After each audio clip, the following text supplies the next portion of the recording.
आज आपण मेथीची भाजी बनवणार आहोत। मी मेथी 2 जुड्या धुवून घेतली स्वच्छ साफ करून। हे लसूण, मिरची, मीठ आणि हे शेंगदाण्याचं कूट।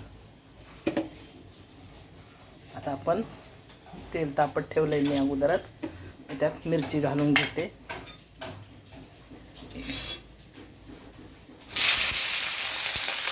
आम्हाला तिखट लागते जास्ती भाजी, तुमच्या हिशोबाने तुम्ही मिरची घालू शकता, कारण आम्हाला भाजी तिखट लागते म्हणून मी थोडी मिरची जास्त घेतली तिखट। ही मिरची तिखट नाही, ही मोडी मिरची।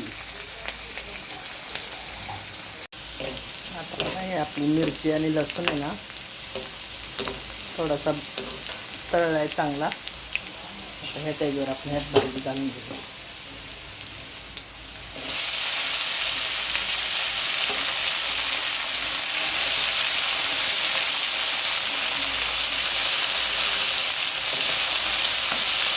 भाजी दिसते जास्त, पण ती बनवून खूप कमी होते। तर तुम्ही ना त्या हिशोबाने त्याच्यामध्ये मीठ घाला, नाही तर भाजी जास्त आहे मग मीठ जास्त घालतात ना तर तुमची भाजी ना खारी होऊ शकते।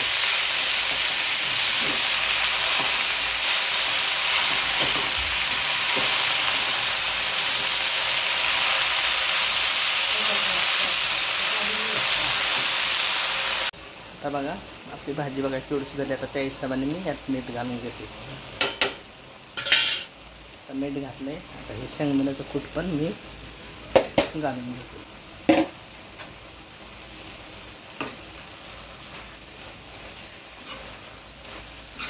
आणि भाजीला झाकून नका ठेवू, कारण झाकून ठेवली तर भाजी ना पिवळी पडते। आता हे पूर्ण बांधल्यावर पण तुम्हाला दावते, आपली भाजी एकदम हिरवी हिरवी राहिली पाहिजे। बघा तिला पाणी किती सुटलंय, आता ते पाणी आपण पूर्ण सुकवून देऊया। आपली भाजी बघा शिजून कशी हिरवीगार झाली, आणि 2 जुड्याची भाजी बघा केवढीशी भरली।